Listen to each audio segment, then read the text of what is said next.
This program has been made possible by the Citizens for Nonpartisan Civic Engagement, Mesilla Valley Transportation, Southwest Organizing Project, and the Las Cruces Channel Media Network, streaming live on Facebook, Twitter, and YouTube.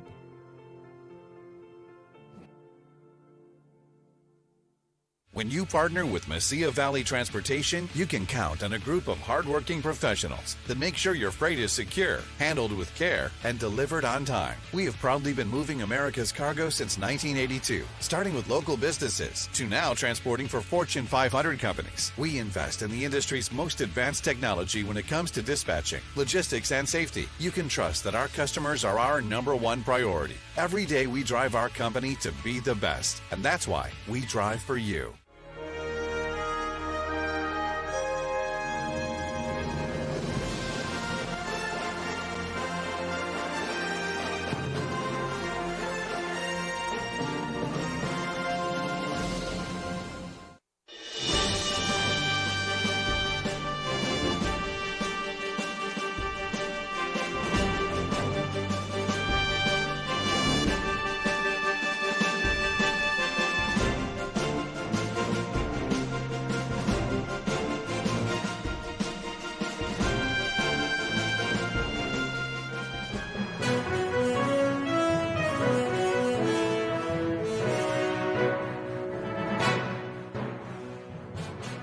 I'm Arturo Uribe with the Citizens for Nonpartisan Civic Engagement. Welcome to our New Mexico Election 2020 Candidates Forum. Due to the pandemic, we've had to think of different ways to engage with the candidates. And this is one of the ways that was presented to us so that we could do this. Before, we would meet in our community, in our volunteer fire stations, in our community centers, but now with this pandemic, things have changed. So what we're trying to do now is engage with the candidates and give an opportunity to you, the viewing audience, the citizens, the voters, to participate with us and the candidates and our commentators to ask questions. We're live streaming on Facebook, Twitter, and YouTube. So the viewing audience can ask questions on the Facebook channel, Las Cruces channel.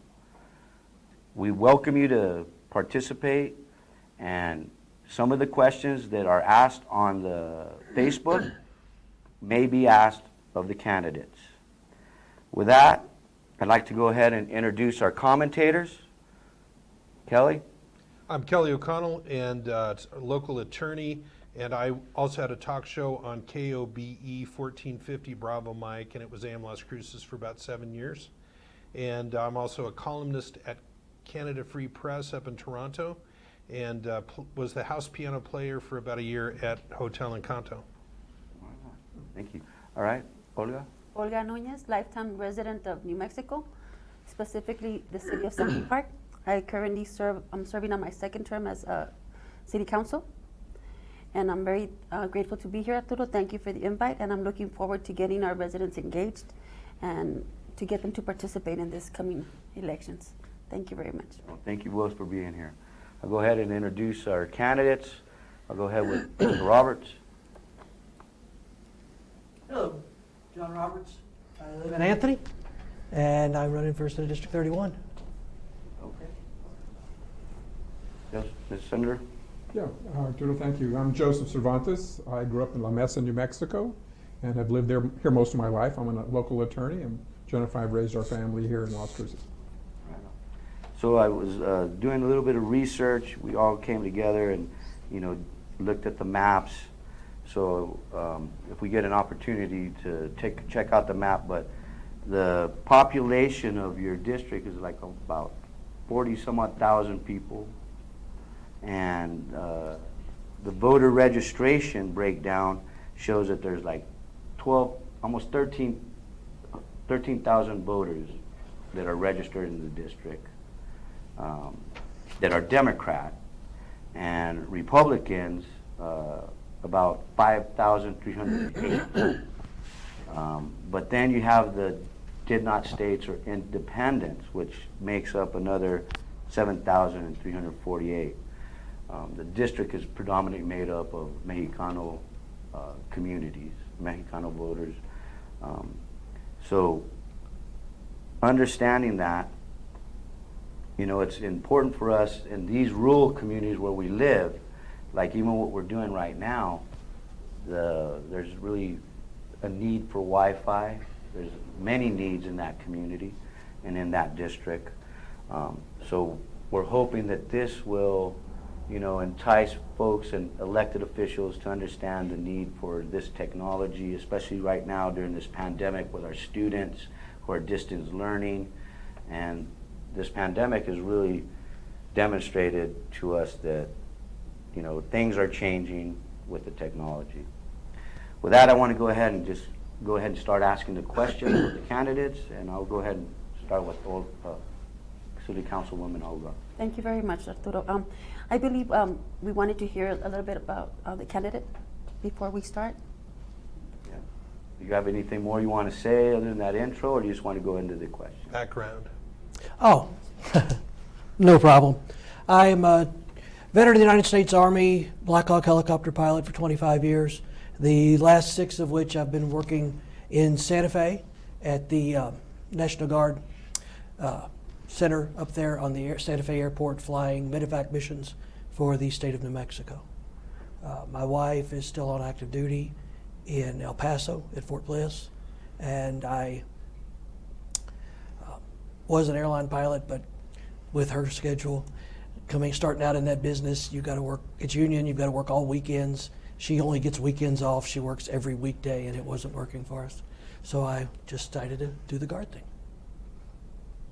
Thank you. Senator. Well, again, thank all of you for being here today and for putting together an opportunity for us to talk about the issues that are important to New Mexicans. And Arturo, I appreciate your introduction to that.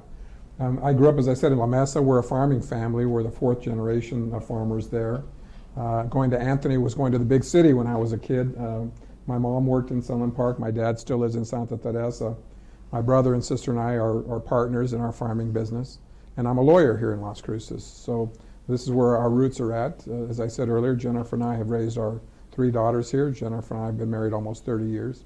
And we have family throughout the community. It's been a real privilege for me to serve the citizens of the community. We're citizen legislators, so I operate my business and my law practice by day, but a couple of months out of the year, I get a chance to represent our community in Santa Fe, and it's been a great honor to do that.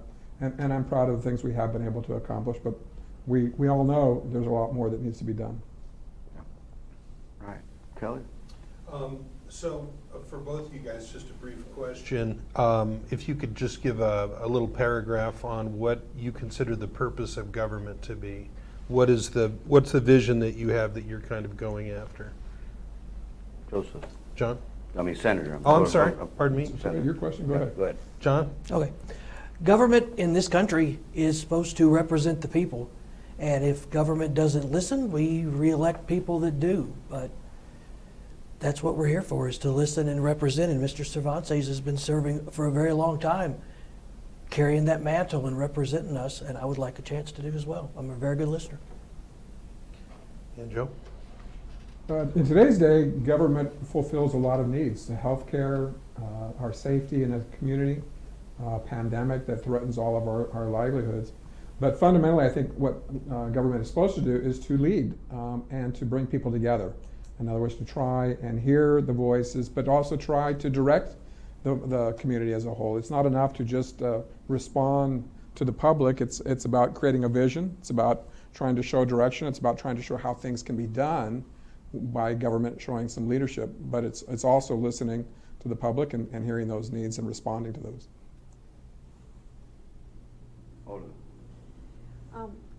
Why are you the best man for this seat? And whoever you want to ask. Mr. Thomas? John is fine. Thank you. I've worked in government for the last 25 years. Been a warrant officer most of my military career. And in that particular position, you don't get to engage in a lot of direct leadership. It's more working within the system, pulling your peers together, organizing them, getting the material together, and then making the mission happen. And I've been very successful at that. I think I can continue to serve the people of New Mexico as a representative of the state government very well. Senator Cervantes? Well, I'd say I'm a little different. I haven't worked in government for 25 years. I've never really seen myself as somebody who works in government. As I said, we're a citizen legislature, so most of the time I'm making a payroll and I'm paying taxes and I'm trying to employ people and trying to create jobs. I'm trying to do things that are part of the private sector that I think is important, particularly in southern New Mexico. We need to create the opportunities that are important to keep our young people here. We're losing too many of our young people. We're not creating the job opportunities that should be available to graduates of New Mexico State University. We spend a great deal of time and energy trying to invest to bringing up our children in public education, only to see them leave, our best and brightest. And so why I feel that I'm the best candidate for this job is because that's been part of my life here, my lifetime, is creating those jobs, being a good citizen, being a good representative, hearing the people and knowing people like you, Counselor, and the people in this community like Arturo. For many years, he talked about meeting at the fire stations. We've been doing that a long time. I think knowing that history, what has been part of that history, whether it's Helena in Mesquite or others in Sunland Park and Anthony, knowing that history, growing up in that history, I think makes me an effective representative for those communities. Thank you. I'd like to ask a follow-up on that. We have been tagged as one of the hardest places to open a business in the nation. And I had talked to somebody earlier and they said that it was heartbreaking to see if we do have graduates, they're leaving, like you had mentioned. Why is it so tough here, in your opinion? What makes it a hard place to open a business?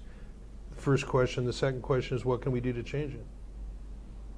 Well, Mr. Connell, you should answer that question as well. You're a small business owner as a lawyer. You know what it is to try and keep the doors open and pay the taxes and deal with the regulations and things that are part of being a small business owner. So you know what that's about. It's particularly troubling when you represent a community like Sunland Park or like Anthony, because in Sunland Park on one side of the street you're in Texas.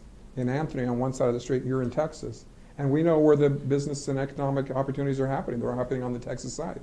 That's where the big businesses are going. Now, Councilor Nunez has done a good job in Sunland Park about trying to change that, but New Mexico has not created a business-friendly climate, and we've got to let people know that that's what it's about. Everybody in politics says we need to grow our private sector, that we need to get out of our dependence on government and oil and gas. They always say it, but they never do what it takes, which is to reach out to the business community and make them true partners. And that's what, frankly, we see across the street in our communities. We see business partners putting in $1 billion of new highway infrastructure in El Paso. We see cranes and high rises going up. That whole west side of El Paso is nothing like it was 3 years ago. Nothing like it. And New Mexico needs more of that opportunity. So a specific idea that you've had for that? I would eliminate the tax breaks that we've used in the past, to thinking that that's going to attract business. The idea that we create these special interest tax breaks that's going to pay off rarely, if ever, do. And so we create this unequal playing field in business. New Mexico has too much insider ball, if you will. There's too much corruption in New Mexico. There's too much of an insider Santa Fe mentality. And that turns off business people. They don't feel that they get a fair shake and a fair playing field. And so we need to eliminate those preferences for those who are connected politically. And John, for you, what's wrong with business here, and what can we do to change it? Well, for the most part, I work in Santa Fe with the Guard, as I mentioned before. And when you drive back and forth, as you have, Joe, up to Santa Fe, all the attention is in Santa Fe and Albuquerque. We're the second largest city in New Mexico, and we get what's left. When it comes to starting businesses, we don't have a lot of incentives in this state to get people from other states to come in. Then they feel threatened. We aren't offering programs inside our own state. We don't have any state added funds to the small business programs that we've got, which are federal, that you can get. Texas adds to all those, and there's lots more people every day. I talk to veteran friends of mine, and they would go to Texas in a heartbeat and are traveling from all over the country to start their businesses there. What is it specifically that Texas has that you see that they have that we don't? They offer, through the Small Business Development Program in Texas, they offer funding, loans, as well as additional training and classes if you need extra training and classes. But mostly the funding, the banks are there, the money's there, the economy's there. I've heard that you can open a business, get a business license down there in a few days, and here it can take a year or more. And you guys have both noticed that? Yes. So what would you do to kind of fight back against that if you were elected? We need to we need to reallocate funding to help the Small Business Development Center get loans. We need to encourage companies and people to add to. Maybe we need to stop making contributions to the trust fund for a while and send the money that way. We also need to completely reorganize the process for applying for small business grants and licenses. Well, that makes me think of a question that, 20 years ago we had a spaceport. Sir Charles or Richard Branson came down to bring us a spaceport. The state of New Mexico decided we would contribute as a whole state. But then they asked 3 counties, Doña Ana, Sierra, and Otero County. That tax is getting ready to sunset. Would you support continuing Doña Ana County and your district as taxpayers to keep giving and funding that spaceport? And I ask you, Senator. We talked earlier about the long history, and Arturo, you and I opposed that tax, and I fought it because, frankly, the spaceport is a state agency, and it's the only state agency that's funded by a community. Every time you make a purchase in Doña Ana County, if you're at McDonald's or any place else and you buy a soda, you're paying for the spaceport. You don't make a purchase in Doña Ana County without some part of that purchase being taxed to pay for the spaceport.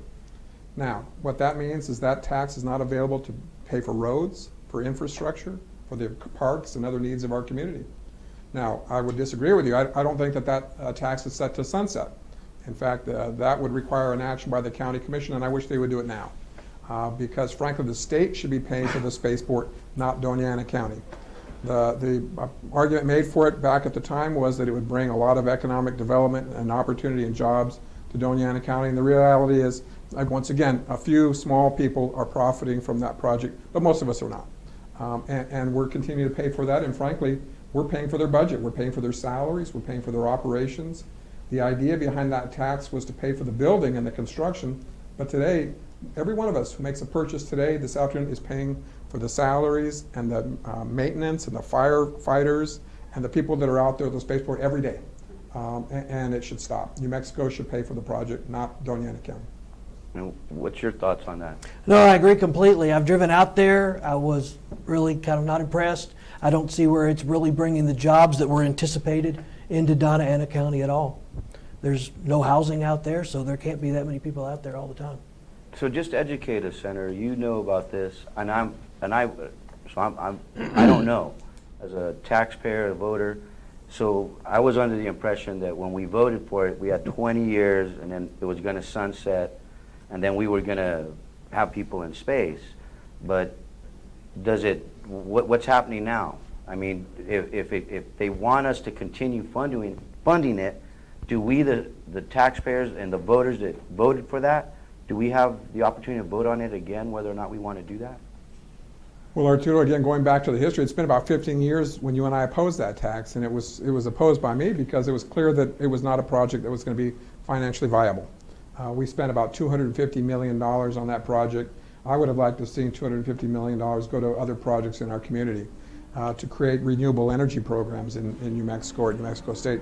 We can think of many other better uses in my mind of that money. But you're right. Right now, that tax is not only doing what it was promised to do, and a lot of promises were made. You and I were there on the streets fighting that tax. There were a lot of promises made. Those promises have not been kept. Among those promises were that the money would be used to pay off the building. That tax is now generating so much money that it not only pays off the obligation on the building, but the surplus money is now being used to pay for, as I said, operations, salaries, upkeep of the people out there. As I said, you've got a fire crew out there, you've got people there every day. That's expensive. And it's a long ways from Doña Ana County. And so I've argued that we should be using that surplus revenue to pay off the bonds early, get out of the obligation for the building that we are obligated to take care of, and then make that tax revenue available to our local communities and our county government to do things that are going to benefit more people than just folks in England, frankly. And then, Mr. Roberts, just what are your thoughts? I mean, and I apologize. He knows about the issue, No, but what is? I mean, I heard what you said, but would you have any more thoughts on where that money could be going? Anywhere but where it's going. They still aren't any further along at getting people into space or making trips into space and the tourism that it was supposed to bring into Doña Ana County. It's not happening. All right. Cut it loose. Olga. Sunland Park did very well this year during legislation. However, what is the plan that you have for New Mexico in regards to turning towards renewable energy? Mr. Thomas? They're working every day to add more and more to our solar and our wind energy assets across the state. There's programs to add money from the state treasury to fund those, or to, sorry, not add, to give you tax breaks. I saw one out in Deming that they're working on, but it's taken its time. They aren't really moving forward very quickly. And having seen some of the new stuff, especially on the wind, when I drove by one of the wind farms, I noticed 3 big propellers laying out there in the field. And I thought, what's going on with this? So I started researching it and making some calls. Come to find out, they break all the time. And they are completely non-biodegradable, so when they fall apart, they've got to throw them away, and they clog up landfills, and they're full of fiberglass shards and everything else. So that may be some of the reason why they're kind of lagging behind in rushing that technology. Some of the best places in the state for wind farms are also the hardest to get to, so you've got to run the lines, that power lines out, and so on and so forth. One of the things you learn if you want to be successful in business is to capitalize on what your assets are. Our assets here are in front of us every day. Beautiful sunshine, clear skies, blue skies, good weather, wind energy available to our community. So we need to capitalize on those resources because they're here for us to do so. The downside is that politicians, and I know it's maybe hard to say this as an incumbent, but I'm always pretty straight. I like to be straight with people. We have press conference and we pass bills to say that we're doing renewable energy, and the reality is it's a pretty half-hearted effort. We passed legislation this last year that says we're going to be at renewable energy standards by 40%, 50%, 80% by certain years. But realize those laws have no consequences. Right now we already have law that New Mexico is supposed to be at 20% renewable by this year. We're nowhere near that. So what? What's the consequence? There is none. So we can pass all the laws, we can have all the press conferences, we can pat ourselves on the back saying we passed laws to reach a certain level of renewables, but if we don't get there and we have no consequence, then it's a meaningless gesture. We need to have true laws, true standards that have consequences when energy companies and others don't meet those standards. So they'll do it. Otherwise, it's just talk. Thank you. All right, Kelly? Yeah, okay, here's the 900-pound gorilla in the room. COVID. How do you guys rate that we reacted to it? And what could we have done better? And what do we need to change? So John, give us your take on COVID. Well, initially, I think the state responded amazingly to COVID. We got ahead of it before most states were even still trying to figure out what to do. As it drug on, we aren't a densely populated state. So New York, California, Florida, they even saw their numbers begin to dwindle, and we've still been locked up at home, I believe, for too long, at the point when small businesses are starting to struggle. Restaurants have closed down all over the place. Little coffee shop that I used to go to in Santa Fe is no longer there. Initially, amazing, but as time drug on, it should have started opening up slowly instead of just keeping the stranglehold on the state. And who would you blame? Who would you point a finger at? Decisions were made based on the data. I think a lot of the data coming through was scary initially, that would have led anybody to make some of the decisions they made. Other states were doing the same thing, so you can't really say who's right or who's wrong in hindsight. You just look at, well, it didn't work as well as it could have. At some point, the decision needed to be there as to whether or not we're willing to wreck our economy and strangle our state, or just deal with social distancing and more extreme measures. Okay, when you hear that 94% of the deaths, this 200,000 deaths, are comorbid, there was more than one cause, so that leaves at 200,000 about 12,000 people dead. Do you look at this and say we overreacted, we've killed all these businesses, there's, you know, blood on the hands of the government, that we killed all these little businesses, right? I mean, you see it that way, or? To an extent, yes. We spoke earlier about how difficult it is to start up and establish a business in our state. So they're relatively precious. You need to protect them. Early on, the numbers were showing a more substantial death loss. And if you go back to 1918, 1919 with the Spanish influenza, eventually, in almost every country in the world, the death loss was so significant that it created a recession. Mm-hmm. So if you say, well, we aren't going to worry about the recession, we're going to let everybody go, and then you do have a significant death loss, you could create a recession anyway. So you're in a balancing act. What do we need to change now? We'll take the same question to Joe, but what do we need to change? Let's get back to work. And what rule changes would happen, according to your leadership? I mean, we wear the mask as long as it's necessary. We do our hand washing, our social distancing, but as far as work from home and whatnot, let's get back to work and handle business. And Joe, how did we do? How do you rate our reaction? I think Governor Lujan Grisham deserves a lot of credit. If you look at the states around us, we're consistently doing far better statistically than all the states around us. And I think that's a tribute to her work and, frankly, her experience as a health cabinet secretary and a focus on health issues. The problem that we've run into over time is twofold. One is the national picture and the national leadership from the president has become one of distrust. We've learned not to rely upon the information. We know it's lies. We all know it's lies. And so we can't trust it. And that creates a sense of anxiety in the population to know what the truth really is, and we can't know, and we don't have that trust in our federal government. You're saying the president is lying? Of course he is. Is there another interpretation for what happened? No, there's none. We listened to his recordings of his own voice. He can call it fake news, but when he's the guy telling us that he's lying, what more can you say? Now, this is not about bashing the president, it's about solving solutions, but I do have to kind of come back at you, though, because I've heard this. How about interpreting it that he said, I'm not going to allow myself to, just gush a bunch of information and frighten people?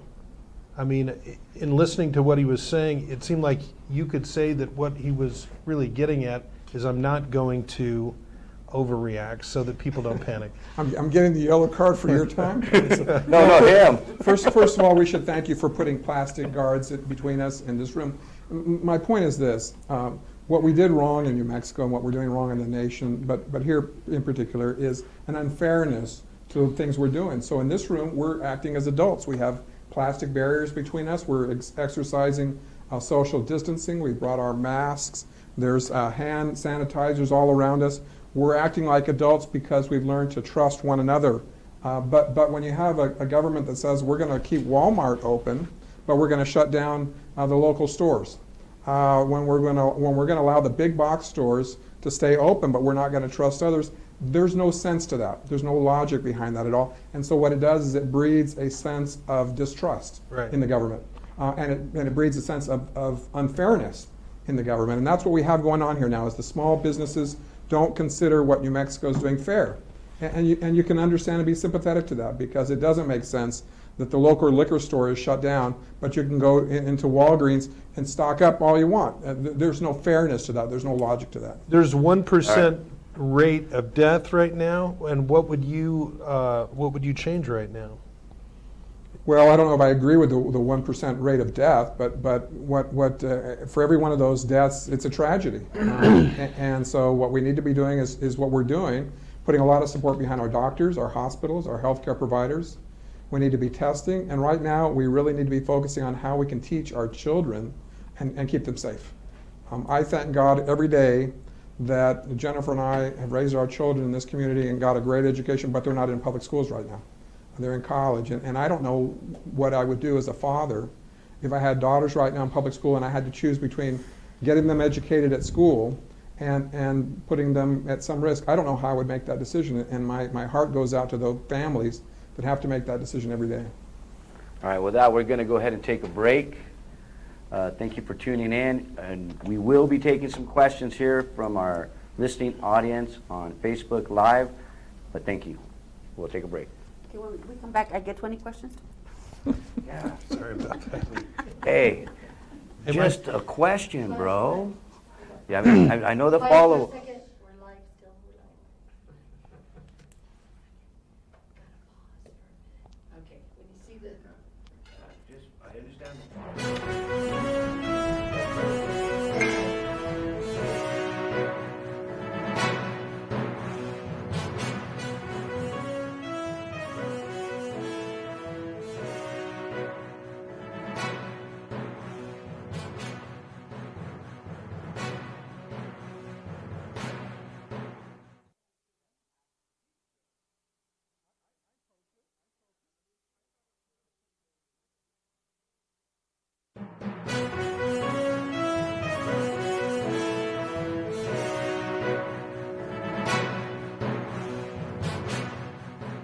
When I think of MVT, I can't help but think of the finest trucking company in the U.S. They provide a driver experience like no other. From regional routes to great pay, they make it a priority to make sure you feel right at home. As a truck driver, there are several companies to choose from, but I decided to drive with MVT, where they have state-of-the-art equipment and the best trucks in the industry, so you arrive at your destination safely and in style. I truly love what I do. After all, I'm proud to be with MVT. Join the Mesilla Valley Transportation family.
Back to the 2020 Candidates Forum here with our Senator Joseph Cervantes and Mr. John Roberts. All right, so we got some questions off of the Facebook Live that I'd like to ask, and one of them is coming from Daisy Lita, and she's asking both candidates, how familiar are you with the needs and the lack of resources we have in our rural communities like Santa Teresa and Chaparral? Mr. Roberts. Well, as I live in Anthony myself, I'm quite familiar with lack of resources. I can't even get internet service at my house. I live about 2 miles off of Highway 478. High-speed internet goes right down the highway, but it doesn't come to my house. I would have to get satellite, which is ridiculously slow and very expensive. So, very familiar. We need resources, especially if we're going to continue to do any more education from home. We've got to make a way for people to get access to the internet. Yes, sir. Senator. I appreciate the question from City Councilor Lita from Sunland Park, and thank you for the question. Councilor Lita is a businesswoman. And she runs wonderful businesses in Chaparral and Sunland Park and those communities, taking care of kids. So she knows very well the things we were talking about today, the difficulty with getting a business started and keeping it going, paying payroll and taxes through these hard times. We're going to be at some risk. For years, we've been the beneficiaries of something called the Colonias Infrastructure Fund. It's a bill that I helped sponsor with our Lieutenant Governor, Howie Morales, years ago to bring additional funding into the colonias that frankly were created by government neglect. The fact is that those colonias were created because the government allowed unscrupulous developers to sell property without infrastructure, without roads, water, and sewer. We've had a fund in place to try and resolve that problem over time. I would say that fund is now very terribly threatened. For years, the other legislators from the rest of the state don't like the fact that this fund benefits one part of the state to the exclusion of the others. We've had the benefit of having some very strong, well-placed legislators, frankly, from southern New Mexico, who've been able to protect that fund. But I think realistically, it's probably in some jeopardy. And so the fact is that until we resolve things like our colonias and their infrastructure needs, it's going to be hard to attract businesses to come here.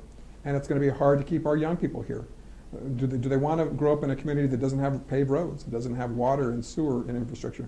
As much as they love their families and want to be close to their families, I think that's true of a lot of our young people, they've got to look at their opportunities. And so we have to see the infrastructure that you're talking about in our colonies in a bigger picture, which it's part of our economic development, and it's our vision. As I said earlier, government is about creating a vision and bringing people together to follow that vision. My vision is not to have colonias into the next generation. Oh, City Councilor, follow up there. As far as going back to the situation with the COVID, how do we help our businesses? I am pro-business. I am for helping businesses, but somehow government has taken to extremes. We either help businesses or people. How do we get New Mexico back on its feet without sacrificing the welfare and health of our residents? Mr. Thomas. I would like to see the state engage in some form of relief for the businesses, potentially even offering incentives via tax reductions for individuals, banks, and other organizations that are willing to issue some loans to the businesses to help them get through this, move forward, as well as maybe some tax relief until this pandemic the effects of the pandemic on the economy have begun to diminish. Okay, you mentioned relief for businesses. How about your average citizen, your average resident? For example, we have mothers and fathers opting to choose between one or the other going back to work because we have at homeschooling. How would you address that? So people aren't going to be able to school at home and have a dual income family anymore. It's just not possible, not unless the community joins together and they want, the neighbors to take each other's kids, which isn't really feasible in most instances. I really think our unemployment structure here in New Mexico needs to be reevaluated. Having transitioned in jobs before and had to go and apply for unemployment, it doesn't cover what you were earning before. It's not like it's unemployment insurance where it's going to get you through because you paid into it, even though companies pay into it. I think there's a way to reorganize that where it would be more commensurate with what you were making before you left, only for a briefer period, to get you through there. The federal government's working on some things with unemployment, and we'll just have to see what comes from that. The working at home, if we can keep the jobs we've got and build on them, and hopefully we can keep people working and get everybody through this. We may at some point have to look at a state stimulus or a state tax break until we can get people ahead of this. I know we've been paying into the state trust fund for a number of years with oil and gas revenue. Not saying we need to cash it in, but it might be time to suspend those payments. The money's supposed to be for an emergency. Maybe we suspend those payments to get everybody through this. Thank you. Senator Cervantes, the same question. Well, there's a lot in that answer that I would probably disagree with. The Land Grant Permanent Fund was not meant for emergencies.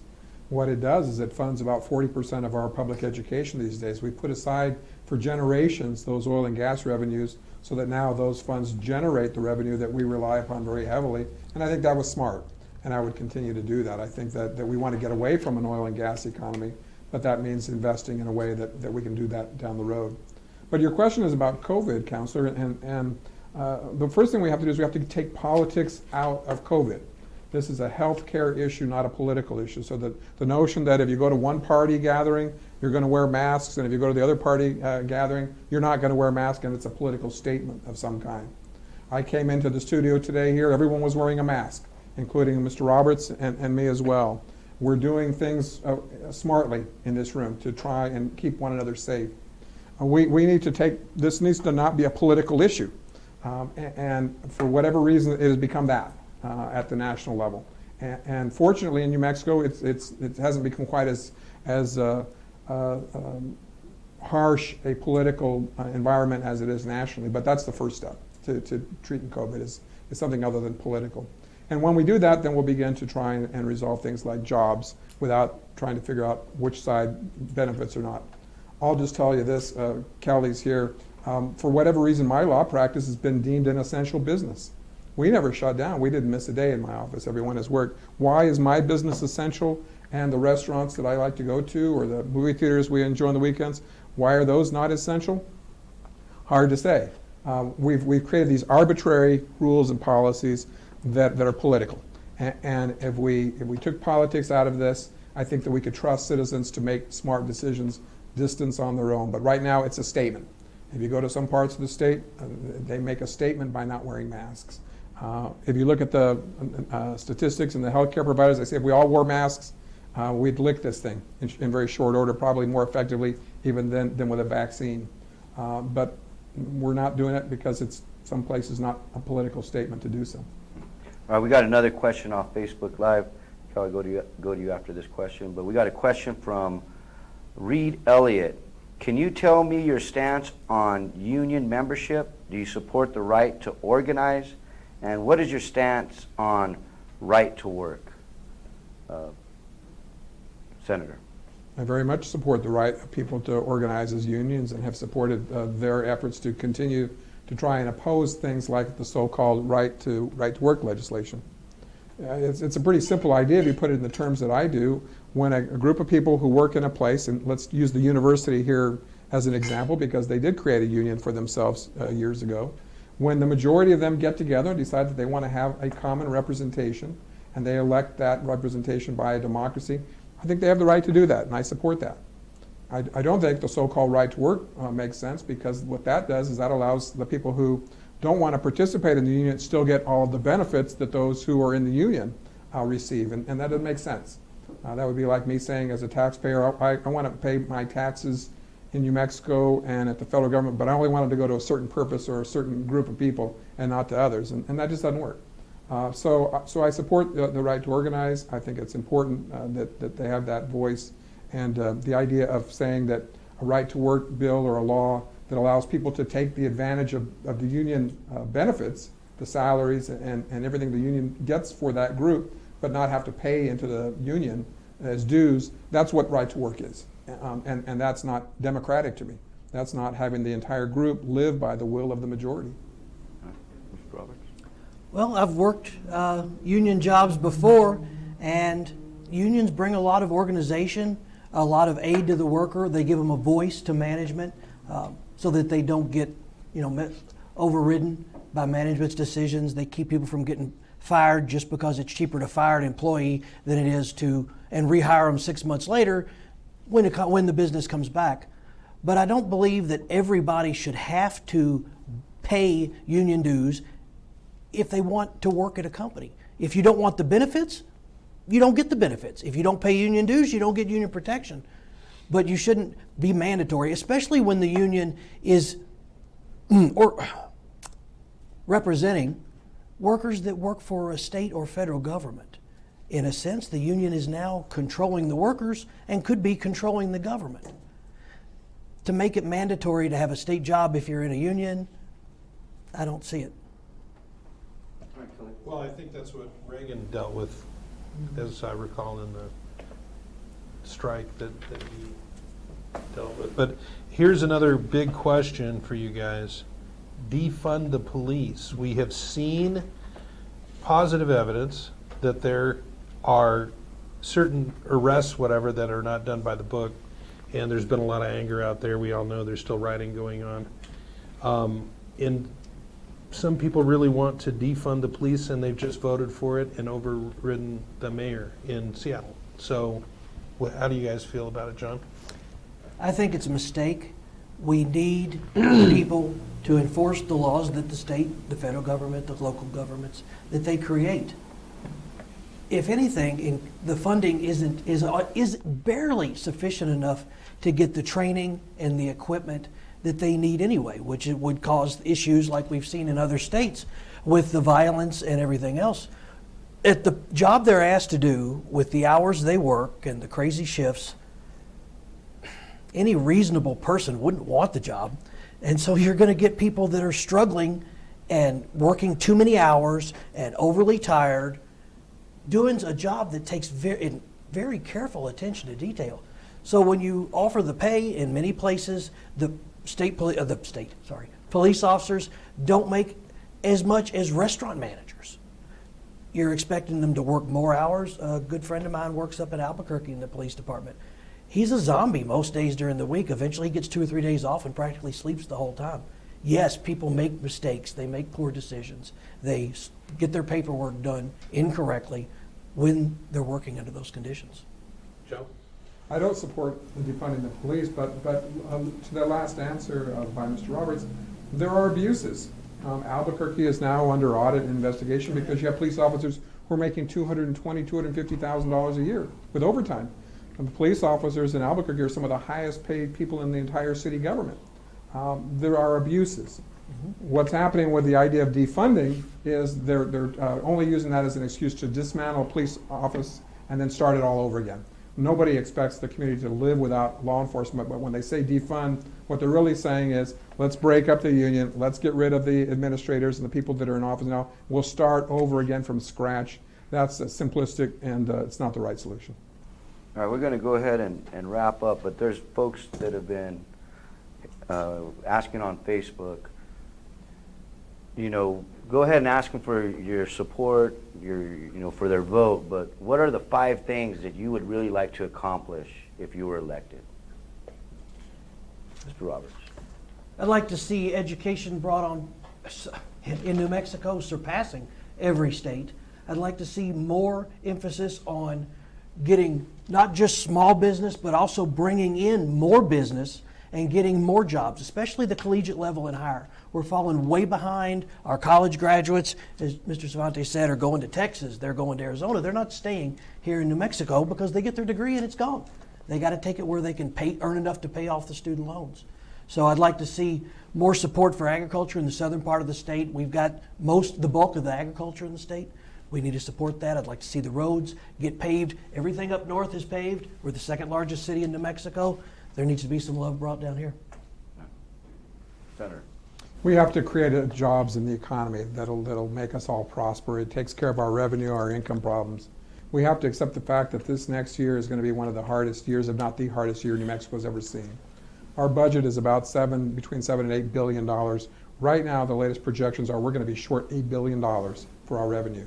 That's a massive amount of money. It's going to be difficult. So our first job in the immediate future is taking care of our budget, getting ourselves back into balance. Long term, what we need to do is to make sure that we have the revenue and the resources by job creation. And we're remaining as a poor state. As a poor state, that means that we're not able to fund our schools, and it works us all the way down. It comes back to us in crime, it comes back to us in unemployment, and it comes back to us with young people leaving our state. So on the 5 things, Kelly, you said what I'd like to do. I'd like this to be a state that was there for me, the kind of state that gave me great opportunities in my education and to build a business here and to do well. I'd like all of our citizens to have that opportunity. I'd like all of our children to have that opportunity. That's my #1 goal. We do that with agriculture. We do that with our proximity to the border. We do that by appreciating Sunland Park and Santa Teresa and its proximity to Texas and what we can do. We take advantage of the things that we have in front of us. And those are, I think, the principal goals that we need to do so, whether it's renewable energy, whether it's agriculture and job creation. We need to find out what's best about southern New Mexico and then capitalize on that rather than ignoring it. Go ahead and ask the voters, look in the camera. ask them for their support. I'm not sure which one of these I'm working off of. There you go. That's the one. Well, I hope you will continue our discussion tonight by going to joe4nm.com. We have Facebook accessibility, Twitter, all of the social media programs to get through this COVID process. And I miss knocking on your doors. I miss going out into the community of Mesquite and Sunland Park and others. But I do hope you'll stay in touch with us, and I look forward to talking about these issues more with all of you by reaching out to me. Thank you. Mr. Roberts. Well, good afternoon, Southern New Mexico. It's been a pleasure to speak with you this evening. And if you have any questions, feel free to contact me. My phone number is all over the place, or you can call the Republican office in Diana County, and they'll be more than happy to put you in touch with me. My website's currently not up. I've been engaged in COVID messy stuff. So have a good evening. All right. Well, thank you both for tonight. I really appreciate you.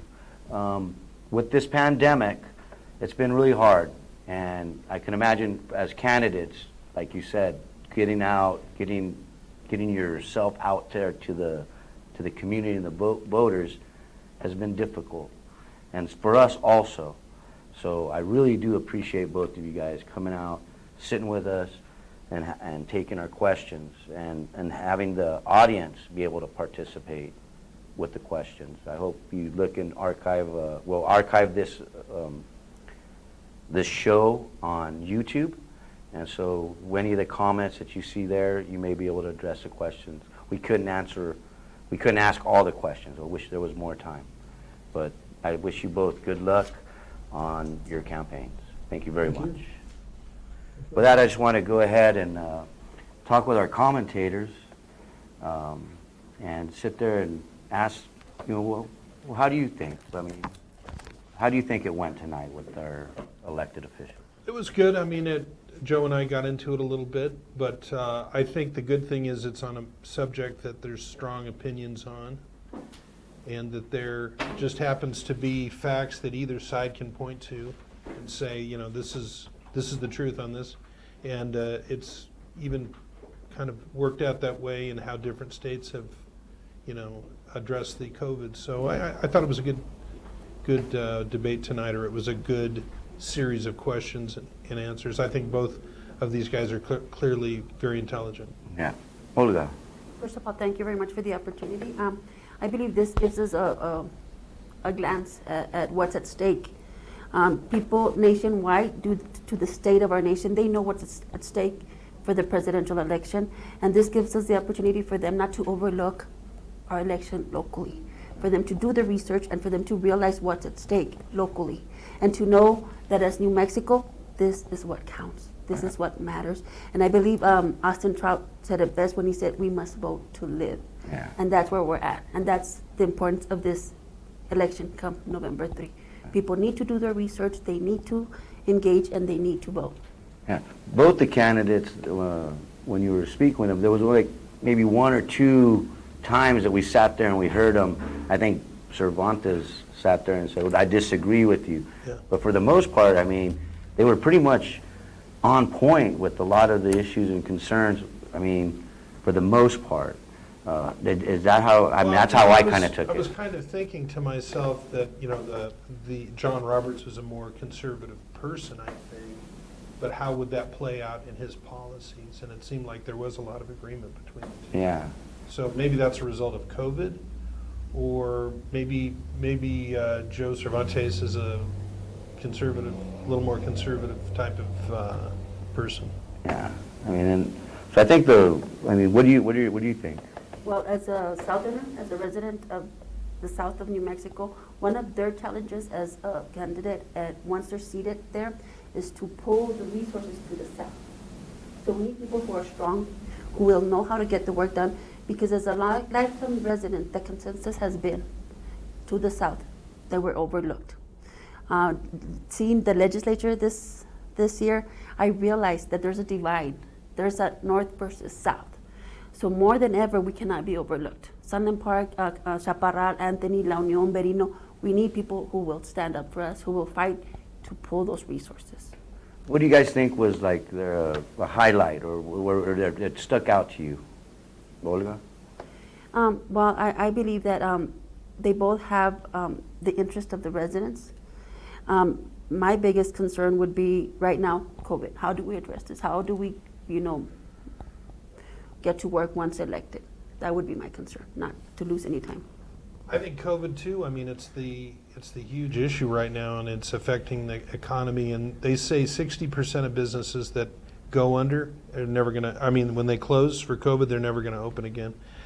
I was kind of interested in Joe Cervantes' take on it because I think there's another way to look at it. But it made me interested to talk to him. Yeah. And he was, what I liked about it, he was not afraid to disagree, and he didn't get his feelings hurt if you didn't agree with his position. Yeah. No, I think there's some couple of great candidates there for District 31, Senate District 31, that folks will have an opportunity to vote on. And this COVID thing, I mean, I really appreciate both of you taking the time out, coming over here, carrying the voice of citizens, your friends, your family, to have this opportunity, and just being able to engage socially on social media and get the questions.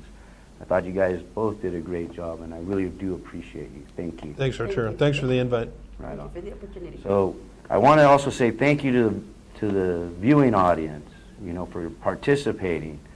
This is something new that we're having to do, and I'm looking forward to the next shows.